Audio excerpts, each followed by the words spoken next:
I want to take a look at how Commerce Secretary Wilbur Ross is defending the new steel and aluminum tariff plan. Let's watch. In the can of Campbell soup, there's about 2.6 cents, 2.6 pennies worth of steel. So if that goes up by 25%, that's about 0.6 of 1 cent on the price of a can of Campbell soup. So who in the world is going to be too bothered by 0.6 of a cent? All right, Alexis, you first. What's your reaction to the Commerce Secretary's defense there? Well, I think it's probably always a bad idea to send a billionaire, as Wilbur Ross is, out to talk about, hey, it's not a big deal if prices go up. That's just not great PR. But I do think that, look, the United States is within its rights to enforce existing trade rules.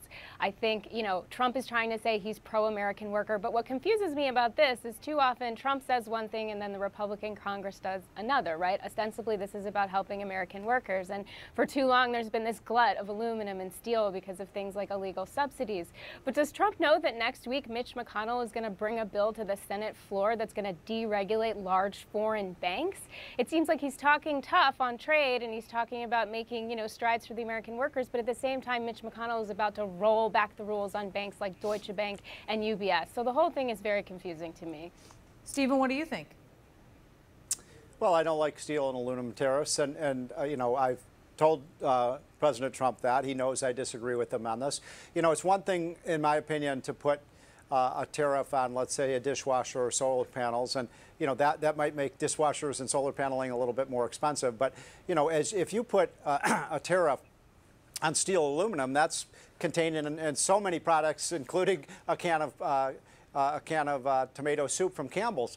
And why would you want to make that more expensive? But more importantly, if your goal here is to save jobs for Americans, why would you want to put a tariff on steel when all of the manufactured products that we produce in states like Michigan, Ohio, and Pennsylvania, and Iowa, and West Virginia, states that Trump won, those are going to be now more expensive? It's going to actually hurt our auto industry, our manufacturing industry, our metals industries, and so on. I mean, much better. If you want to save jobs, what I always told Donald Trump is go aggressively forward with, obviously, the tax cut, which has been tremendously pro-jobs. Alexis mentioned the deregulation effort, which has had a huge impact on, reducing the cost of businesses here. We don't need steel and aluminum tariffs. We just need to get the government off the back of our businesses. So, Stephen, you don't agree with this. No one agrees with this, it seems. Even, certainly the almost no one, I should say, who's in Donald Trump's corner thinks that this is the move that he should be making. So why on earth is he doing it? Well, to be fair, I mean, there was a very heated and spirit.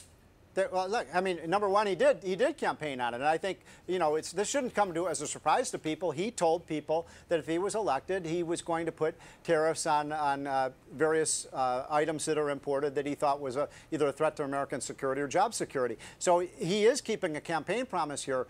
But look, I think ultimately much better to pursue some of these other ideas that he had, and there were a number of voices, by the way, in his own economic cabinet that were opposed to these ideas. But Wilbur Ross and some of the others, Peter Navarro, were very much in favor of it. So it was a spirited debate. He came out, I think, on the wrong side. I think you've seen what's happened to the stock market. My goodness, it's down 1,000 points since he announced it. Exactly. It's not down that much. And I also think there are people who think this is a good idea, right? The steelworkers think this is a good idea. The AFL-CIO thinks this is a good idea. And a lot of people like Sherrod Brown have been talking about the ways that China, for example, has done these illegal subsidies that has caused this glut in the aluminum and steel markets. Where I have a bone to pick and where Stephen will probably disagree with me is I don't think the tax cuts are the way to be pro-American worker. The tariffs could be a piece of this, but there's so many anti-worker things that the Trump administration is doing, like proposing regulations to let, bosses of restaurants steal tips from the servers, or,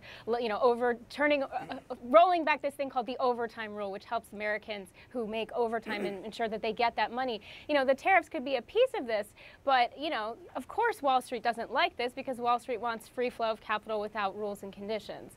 But look, for too long, I think America has been at a disadvantage in a lot of ways. This could be a step forward, but it has to happen, you know, in concert with other pro-worker policies, and Trump does not have a good track record of doing that. Well, what are you talking about?